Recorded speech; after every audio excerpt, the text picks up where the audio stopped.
ಯೇಸುವೆ ಸ್ತೋತ್ರ, ಯೇಸುವೆ ವಂದನೆ. ಆತ್ಮೀಯ ಸಹೋದರ ಸಹೋದರಿಯರೇ, 25ನೇ ಭಾನುವಾರದ ಸುವಾರ್ತೆಯ ಧ್ಯಾನಕ್ಕೆ ನಿಮಗೆ ಸ್ವಾಗತ, ಸುಸ್ವಾಗತ. ಇಂದು ಸೆಪ್ಟೆಂಬರ್ 24. ನಾವು ಪ್ರಾರ್ಥಿಸೋಣ. ಸ್ತುತಿಗಳ ಮಧ್ಯೆ ವಾಸಿಸುವ ತಂದೆಯಾದ ದೇವರೇ, ನಿಮ್ಮ ನಾಮಕ್ಕೆ ಅನಂತ ಕೋಟಿ ಸ್ತುತಿ ಸ್ತೋತ್ರ ವಂದನೆಗಳನ್ನು ಸಲ್ಲಿಸುತ್ತೇನೆ ಪ್ರಭುವೆ. ಇಂದು ನಾವು ಆಲಿಸಲಿರುವ ಈ ವಾಕ್ಯಗಳು, ಈ ಸುವಾರ್ತೆ ನಮಗೆ ಆಶೀರ್ವಾದವಾಗಿ ಮಾರ್ಪಡಲಿ. ಈ ಸುವಾರ್ತೆಯನ್ನು ಗ್ರಹಿಸುವಂತೆ ಸ್ವರ್ಗೀಯ ಜ್ಞಾನವಾದ ಪವಿತ್ರಾತ್ಮನನ್ನು ನಮ್ಮ ಮೇಲೆ ಕಳುಹಿಸಿ ಅಭಿಷೇಕಿಸಿರಿ ಮತ್ತು ನಮ್ಮನ್ನು ಸೌಖ್ಯಪಡಿಸಿರಿ. ಯೇಸು ನಾಮದಲ್ಲಿ ಪ್ರಾರ್ಥಿಸುತ್ತೇವೆ, ಆಮೆನ್. ಯೆಶಾಯ ಪ್ರವಾದಿಯ ಗ್ರಂಥ ಅಧ್ಯಾಯ 55 ವಾಕ್ಯಗಳು 6ರಿಂದ 9. ಅರಸಿರಿ ಸರ್ವೇಶ್ವರನನ್ನು ಆತ ದೊರಕುವ ವೇಳೆಯಲ್ಲಿ, ವಿನಂತಿಸಿರಿ ಆತನಿರುವಾಗಲೇ ಸಮೀಪದಲ್ಲಿ. ಬಿಟ್ಟು ಬಿಡಲಿ ದುಷ್ಟನು ತನ್ನ ದುರ್ಮಾರ್ಗವನ್ನು, ತೊರೆದು ಬಿಡಲಿ ದುರುಳನು ದುರಾಲೋಚನೆಗಳನ್ನು. ಹಿಂದಿರುಗಿ ಬರಲಿ ಸರ್ವೇಶ್ವರನ ಬಳಿಗೆ, ಕರುಣೆ ತೋರುವನು ಆತನು ಅವನಿಗೆ. ಆಶ್ರಯ ಪಡೆಯಲಿ ಅವನು ನಮ್ಮ ದೇವರಿಂದ, ಕ್ಷಮಿಸುವನಾತನು ಮಹಾಕೃಪೆಯಿಂದ. ನನ್ನ ಆಲೋಚನೆಗಳು ನಿಮ್ಮ ಆಲೋಚನೆಗಳಂತಲ್ಲ, ನನ್ನ ಮಾರ್ಗಗಳು ನಿಮ್ಮ ಮಾರ್ಗಗಳಂತಲ್ಲ. ಎಷ್ಟೋ ಉನ್ನತ ಆಕಾಶವು ಭೂಮಿಯಿಂದ, ಅಷ್ಟೋ ಉನ್ನತ ನನ್ನ ಮಾರ್ಗ ನಿಮ್ಮ ಮಾರ್ಗಗಳಿಗಿಂತ. ನನ್ನ ಆಲೋಚನೆಗಳು ನಿಮ್ಮ ಆಲೋಚನೆಗಳಿಗಿಂತ ಎಂದಿಹನು ಸರ್ವೇಶ್ವರ. ಕೀರ್ತನೆ 145. ಹತ್ತಿರ ಇಹನು ಪ್ರಭು ಕರೆಯುವವರೆಲ್ಲರಿಗೆ. ಯುಗ ಯುಗಾಂತರಕ್ಕೂ ನಿನ್ನ ನಾಮಕ್ಕೆ ನಮನ, ಹೊಗಳುವೆನು ನಾ ದಿನ ದಿನವೂ ನಿನ್ನನು. ಪ್ರಭು ಮಹಾತ್ಮನು ಸ್ತುತ್ಯಾರ್ಹನು, ಆತನ ಮಹಿಮೆ ಅಗಮ್ಯವಾದುದು. ಹತ್ತಿರ ಇಹನು ಪ್ರಭು ಕರೆಯುವವರೆಲ್ಲರಿಗೆ. ಪ್ರಭು ದಯಾನಿಧಿ, ಕೃಪಾಸಾಗರನು, ಸಹನಾಶೀಲನು, ಪ್ರೀತಿಪೂರ್ಣನು. ಪ್ರಭುವಿನ ಕರುಣೆ ಎಲ್ಲರ ಮೇಲೆ, ಆತನ ಕೃಪೆಯು ಸೃಷ್ಟಿಯ ಮೇಲೆ. ಹತ್ತಿರ ಇಹನು ಪ್ರಭು ಕರೆಯುವವರೆಲ್ಲರಿಗೆ. ಪ್ರಭುವಿನ ಮಾರ್ಗ ಧರ್ಮ ಸಮ್ಮತ, ಆತನ ಕಾರ್ಯವೆಲ್ಲ ಪುನೀತ. ಹತ್ತಿರ ಇಹನು ಪ್ರಭು ಕರೆಯುವವರೆಲ್ಲರಿಗೆ, ಯಥಾರ್ಥವಾಗಿ ಆತನನ್ನು ಅರಸುವವರಿಗೆ. ಹತ್ತಿರ ಇಹನು ಪ್ರಭು ಕರೆಯುವವರೆಲ್ಲರಿಗೆ. ಸಂತ ಪೌಲನು ಫಿಲಿಪ್ಪಿಯದವರಿಗೆ ಬರೆದ ಪತ್ರದಿಂದ ವಾಚನ. ಸಹೋದರರೇ, ಅಧ್ಯಾಯ 1 ವಾಕ್ಯಗಳು 20ರಿಂದ 24, 27. ಸಹೋದರರೇ, ನನ್ನ ಕರ್ತವ್ಯ ಪಾಲನೆಯಲ್ಲಿ ನಾಚುವಂತ ಸಂದರ್ಭವು ನನಗೆಂದಿಗೂ ಬರದೆಂದು ಬಲ್ಲೆ. ನಾನು ಬದುಕಿದರೂ ಸರಿ, ಸತ್ತರೂ ಸರಿ, ನನ್ನ ದೇಹದ ಮೂಲಕ ಕ್ರಿಸ್ತ ಯೇಸುವಿಗೆ ಎಂದಿನಂತೆ ಈಗಲೂ ಮಹಿಮೆ ಉಂಟಾಗಬೇಕೆಂಬುದೇ ನನ್ನ ಉತ್ಕಟ ಆಕಾಂಕ್ಷೆ ಹಾಗೂ ನಿರೀಕ್ಷೆ. ನನಗಂತೂ ಬದುಕುವುದೆಂದರೆ ಕ್ರಿಸ್ತ ಯೇಸುವೆ, ಸಾಯುವುದು ಲಾಭವೇ. ದೈಹಿಕವಾಗಿ ಬದುಕುವುದು ಫಲಪ್ರದವಾಗಿದ್ದರೆ ನಾನು ಬದುಕುವುದು ಉತ್ತಮವೋ ಅಥವಾ ಸಾಯುವುದು ಸೂಕ್ತವೋ ನನಗೆ ತಿಳಿಯದು. ಉಭಯ ಸಂಕಟಕ್ಕೆ ಸಿಲುಕಿದ್ದೇನೆ. ಒಂದು ಕಡೆ ಈ ಬದುಕನ್ನು ತೊರೆದು ಕ್ರಿಸ್ತ ಯೇಸುವಿನೊಡನೆ ಒಂದಾಗಿರಬೇಕೆಂಬುದೇ ನನ್ನ ಬಯಕೆ. ಇದು ಎಷ್ಟೋ ಮೇಲಾದುದು ಮಾತ್ರ. ಮತ್ತೊಂದು ಕಡೆ ನಿಮಗೋಸ್ಕರ ಇಹದಲ್ಲಿದ್ದು ಜೀವಿಸುವುದು ಅತ್ಯವಶ್ಯಕವಾಗಿದೆ. ಅದೇನೇ ಇರಲಿ, ನೀವು ಮಾತ್ರ ಕ್ರಿಸ್ತ ಯೇಸುವಿನ ಶುಭ ಸಂದೇಶಕ್ಕೆ ಯೋಗ್ಯರಾಗಿ ನಡೆದುಕೊಳ್ಳಿರಿ. ನಾನು ನಿಮ್ಮಲ್ಲಿಗೆ ಬಂದರೂ ಸರಿ, ಬಾರದಿದ್ದರೂ ಸರಿ, ಇದು ಮುಖ್ಯವಲ್ಲ. ಶುಭ ಸಂದೇಶವು ನೀಡುವ ವಿಶ್ವಾಸಕ್ಕಾಗಿ ನೀವು ಒಮ್ಮನಸ್ಸಿನಿಂದ ಕೆಚ್ಚಿನಿಂದ ಹೋರಾಡುವುದೇ ಮುಖ್ಯ. ಇದು ನನಗೆ ತಿಳಿದು ಬಂದರೆ ಅಷ್ಟೇ ಸಾಕು. ಇಂದಿನ ಶುಭ ಸಂದೇಶ ಮತ್ತಾಯನ ಶುಭ ಸಂದೇಶ 20ನೇ ಅಧ್ಯಾಯ ವಾಕ್ಯ 1ರಿಂದ 16. ಆ ಕಾಲದಲ್ಲಿ ಯೇಸು ತಮ್ಮ ಶಿಷ್ಯರಿಗೆ ಹೀಗೆಂದರು, ಸ್ವರ್ಗ ಸಾಮ್ರಾಜ್ಯವು ಹೀಗಿದೆ. ಒಬ್ಬ ಯಜಮಾನನಿಗೆ ಒಂದು ದ್ರಾಕ್ಷಿ ತೋಟವಿತ್ತು.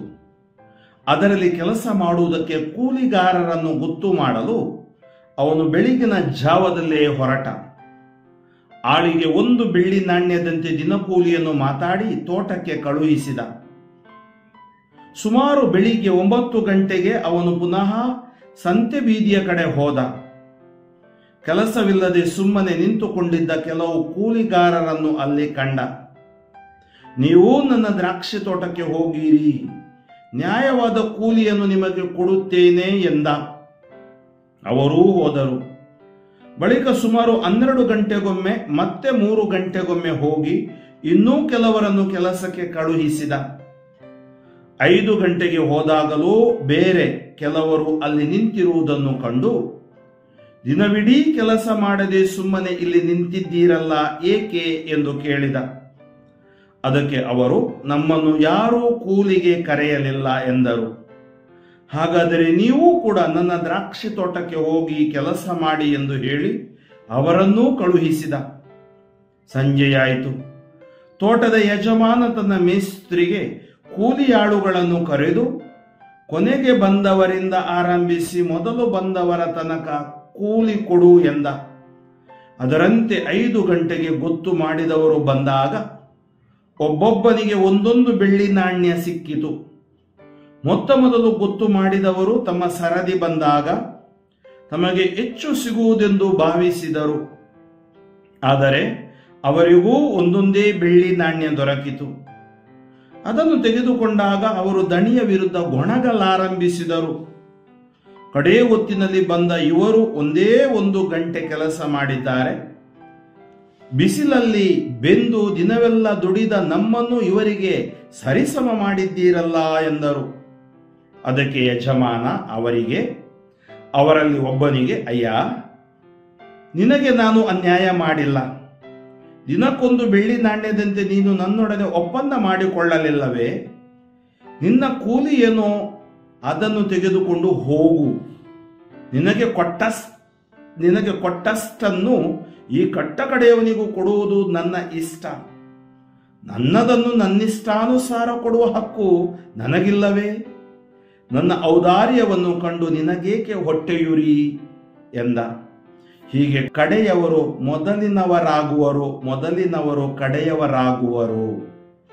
ಪ್ರಭು ಯೇಸುವಿನಲ್ಲಿ ಆತ್ಮೀಯ ಸಹೋದರ ಸಹೋದರಿಯರೇ, ಇಂದಿನ ಇಡೀ ಈ ವಾಚನಗಳ ಸಾರಾಂಶ ಕೊನೆಯ ವಾಕ್ಯದಲ್ಲಿದೆ. ಕಡೆಯವರು ಮೊದಲಿನವರಾಗುವರು, ಮೊದಲಿನವರು ಕಡೆಯವರಾಗುವರು. ಅಂದರೆ ದೇವರ ಲೆಕ್ಕಾಚಾರ ನಮ್ಮ ಲೆಕ್ಕಾಚಾರ ಅಲ್ಲ. Calculation of god is not ಆ ಕ್ಯಾಲ್ಕುಲೇಷನ್. ದೇವರ ಆಲೋಚನೆಗಳು ನಮ್ಮ ಆಲೋಚನೆಗಳಲ್ಲ. ದೇವರ ಮಾರ್ಗ ನಮ್ಮ ಮಾರ್ಗವಲ್ಲ. ದೇವರ ಮಾರ್ಗ ಯಾವುದು ಅದನ್ನು ಇಂದಿನ ಶ್ಲೋಕದಲ್ಲಿ ಅಥವಾ ಅಂತರ್ಗೀತೆಯಲ್ಲಿ, ಕೀರ್ತನೆಯಲ್ಲಿ ನಾವು ಆಲಿಸಿದೆವು. ಪ್ರಭು ಯಾರು? ಪ್ರಭು ದಯಾನಿಧಿ, ಪ್ರಭು ಕೃಪಾಸಾಗರನು, ಪ್ರಭು ಸಹನಶೀಲನು, ಪ್ರಭು ಪ್ರೀತಿಪೂರ್ಣನು. ಪ್ರಭುವಿನ ಕರುಣೆ ಎಲ್ಲರ ಮೇಲೆ, ಆತನ ಕೃಪೆ ಸೃಷ್ಟಿಯ ಮೇಲೆ. ಆತನ ಮಾರ್ಗ ಯಾವ ಮಾರ್ಗ ಅಂತ ಹೇಳಿದ್ರು ಅದು ಧರ್ಮಸಮ್ಮತ. ಆತನ ಕಾರ್ಯ ಎಲ್ಲ ಪುನೀತ. ಆದ್ದರಿಂದ ಪ್ರಭುವಿಗೆ ನಾವು ವಿಧೇಯರಾಗಬೇಕೆ ವಿನಃ ದೇವರು ನಮಗೆ ವಿಧೇಯರಾಗಬೇಕಾಗಿಲ್ಲ. ನಾವು ಏನ್ ಮಾಡಬೇಕು? ಆತನನ್ನು ಸ್ತುತಿಸಿ ಕೊಂಡಾಡಿ ಮಹಿಮೆ ಪಡಿಸಬೇಕು. ಆತ್ಮೀಯರೇ, ಅನೇಕ ಬಾರಿ ನಾವು ಯೋಚಿಸುವ ರೀತಿಯಲ್ಲಿ ದೇವರು ಯೋಚಿಸಬೇಕೆಂದು ನಾವು ಯೋಚಿಸುವುದುಂಟು. ಆದರೆ ಹಾಗೆ ಆಗುವುದಿಲ್ಲ. ದೇವರು ಯೋಚಿಸಿದ ರೀತಿಯಲ್ಲಿ ನಾವು ಯೋಚಿಸಬೇಕಂತೇಳಿ ಈ ವಾಚನಗಳು ನಮಗೆ ಕೊಟ್ಟಿವೆ. ನಾವು ದೇವರನ್ನು ಸೃಷ್ಟಿ ಮಾಡಿದಲ್ಲ, ದೇವರು ನಮ್ಮನ್ನು ಸೃಷ್ಟಿ ಮಾಡಿದ್ದು. ಆದ್ದರಿಂದ ದೇವರ ಮೇಲೆ ಅಧಿಕಾರ ನಮಗಿಲ್ಲ. ನಾವು ಅವರನ್ನು ಪ್ರೀತಿಸಬೇಕು. ಯಾಕಂದ್ರೆ ಬೈಬಲ್ ಗ್ರಂಥ ಹೇಳುತ್ತೆ, ದೇವರಿಗೆ ನ್ಯಾಯ ಹೇಳಿಕೊಡುವವರು ಯಾರು? ಅವರೇ ನ್ಯಾಯಮೂರ್ತಿ. ಅವರಲ್ಲಿ ಅನ್ಯಾಯ ಇಲ್ಲ, ಅನೀತಿ ಇಲ್ಲ, ಅಕ್ರಮ ಇಲ್ಲ. ಅವರಲ್ಲಿ ಇರುವುದು ಪ್ರೀತಿ. ಅದನ್ನು ನಾವು ಅರ್ಥ ಮಾಡಿಕೊಂಡು ಬಾಳಿದ್ರೆ ನಮ್ಮ ನಿತ್ಯ ಜೀವಕ್ಕೆ ನಾವು ಹೋಗುವ ಆ ದಾರಿಯಲ್ಲಿ ಸುಲಲಿತವಾಗಿ ಸುಗಮವಾಗಿ ನಾವು ಸಾಗಬಹುದು. ಇಲ್ಲದಿದ್ದರೆ ನಾವು ಕಷ್ಟಪಡಬೇಕಾಗತ್ತೆ. ಇಂದಿನ ಮೊದಲನೇ ವಾಚನದಲ್ಲಿ ಯೆಶಾಯ ಪ್ರವಾದಿಯ ಮೂಲಕ ದೇವರು ಹೇಳ್ತಾ ಇದ್ದಾರೆ, ಅರಸಿರಿ ಅರಸಿರಿ ಸರ್ವೇಶ್ವರನನ್ನು ಆತ ದೊರಕುವ ವೇಳೆಯಲ್ಲಿ, ವಿನಂತಿಸಿರಿ ಆತನಿರುವಾಗಲೇ ಸಮೀಪದಲ್ಲಿ. ಅಂದರೆ ನೀವು ಪ್ರಾರ್ಥಿಸಿ ಅವರನ್ನು ಅರಸಿರಿ. ಬಿಟ್ಟು ಬಿಡಲಿ ದುಷ್ಟನು ತನ್ನ ದುರ್ಮಾರ್ಗವನ್ನು. ನೋಡಿ, ನಮಗೆ ದುರ್ಮಾರ್ಗ ಬಿಟ್ಟು ತೊರೆದು ಬಿಡಲಿ ದುರುಳನು ದುರಾಲೋಚನೆಗಳನ್ನು. ಹಿಂದಿರುಗಿ ಬರಲಿ ಸರ್ವೇಶ್ವರನ ಬಳಿಗೆ, ಕರುಣೆ ತೋರುವನು ಆತನು ಅವನಿಗೆ ಆಶ್ರಯ ಪಡಲಿ, ಅವನು ನಮ್ಮ ದೇವರಿಂದ ಕ್ಷಮಿಸುವಾತನು ಮಹಾಕೃಪೆಯಿಂದ. ಇದೇನು ಮಾಡಬೇಕು? ಕಡೆಯವರು ಮೊದಲಿನವರಾಗುವರಂದ್ರೆ ಅವರು ತಮ್ಮ ದುರ್ಮಾರ್ಗ ಬಿಟ್ಟು ದೇವರ ಹತ್ರ ಬರಬೇಕು. ಅದಕ್ಕಾಗಿ ಮೊದಲಿದ್ದವರು ಇರ್ಬೋದು, ಯಹೂದ್ಯರು ಅಥವಾ ನಾವು ಇಷ್ಟು ವರ್ಷದಿಂದ ಕ್ರೈಸ್ತರಾಗಿದ್ದೀವಿ ಅವರೆಲ್ಲರೂ, ಮತ್ತು ಈಗಲೂ ದೇವರು ತಮ್ಮ ಕಾರ್ಯವನ್ನು ಅವರು ಮಾಡ್ತಾ ಇದ್ದಾರೆ.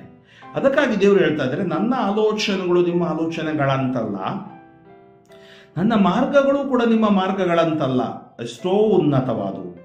ಅದರಿಂದ ಇವತ್ತು ನಾವು ದೇವರ ಆಲೋಚನೆಯೊಂದಿಗೆ ಜೀವಿಸಬೇಕು, ದೇವರ ಮಾರ್ಗ ಹುಡುಕಬೇಕು. ಈ ವಾಚನಗಳು ನಮಗೆ ದೇವರ ಮಾರ್ಗ ಹೇಗೆ ವಿಧೇಯತೆ ಎನ್ನುವ ಸಮರ್ಪಣೆಯಿಂದ, ವಾಕ್ಯದಲ್ಲಿ ಭರವಸೆ ಇಡುವುದರಿಂದ ದೇವರ ಮಾರ್ಗ ನಮಗೆ ಗೊತ್ತಾಗುತ್ತೆ.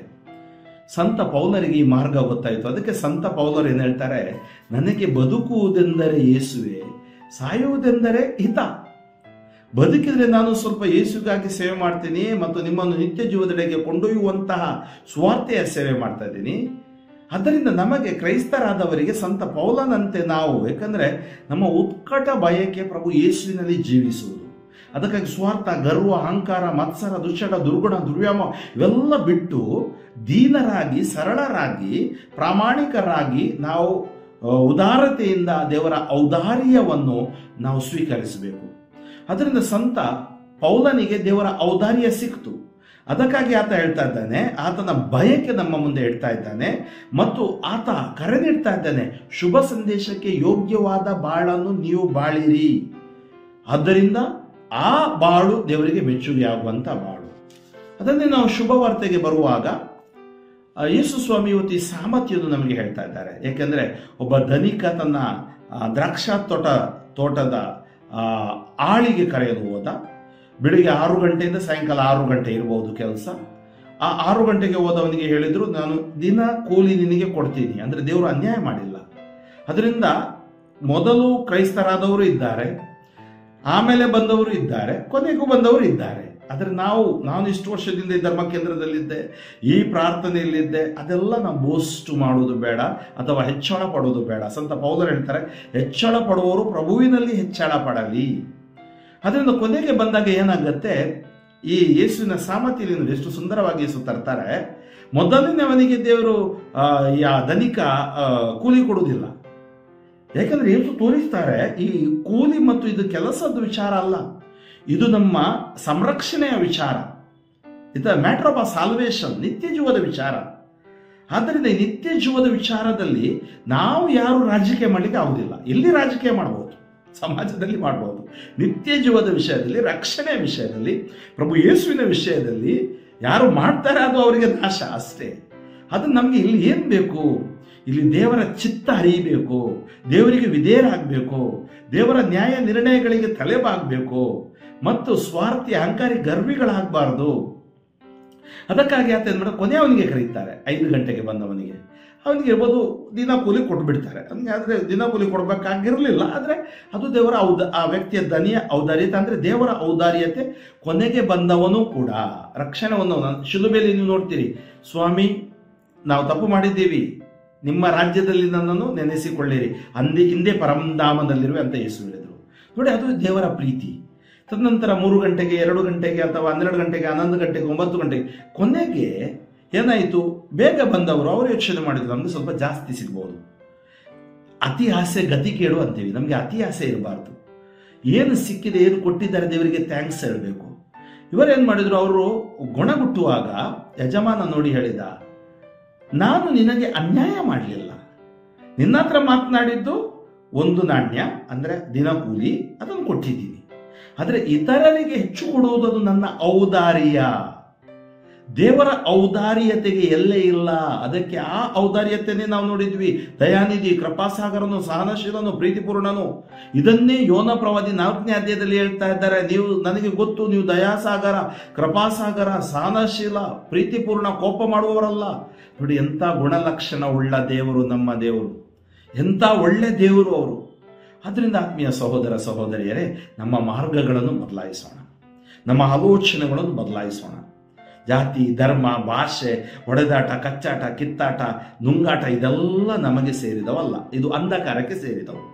ನಮ್ಮ ಮನಸ್ಸು ಶುಭ್ರ, ಸ್ವಚ್ಛವಾಗಿರಬೇಕು. ದೇವರ ವಾಕ್ಯದ, ದೇವರ ಔದಾರ್ಯತೆಯನ್ನು ಆವಾಗ ನಾವು ಸವಿಯುತ್ತೀವಿ. ಖಂಡಿತವಾಗಿ ನಾವು ಪ್ರಾರ್ಥನೆ ಮಾಡುವಾಗ, ಸಂಸ್ಕಾರಗಳಲ್ಲಿ ಜೀವಿಸುವಾಗ, ಅವರ ಆಜ್ಞೆಗಳನ್ನು ಪಾಲಿಸುವಾಗ, ಮತ್ತು ನಮ್ಮ ಕುಟುಂಬ ಪ್ರಾರ್ಥನೆ ಇರಬಹುದು, ನಮಗೆ ಇರುವ ಸಂಘಟನೆಗಳು, ಸಂಘ ಸಂಸ್ಥೆಗಳು, ನಮ್ಮ ಧರ್ಮ ಕೇಂದ್ರತೆ, ಅವೆಲ್ಲವೂ ಉದ್ದೇಶ, ಗುರಿ ಪ್ರಭು ಯೇಸು.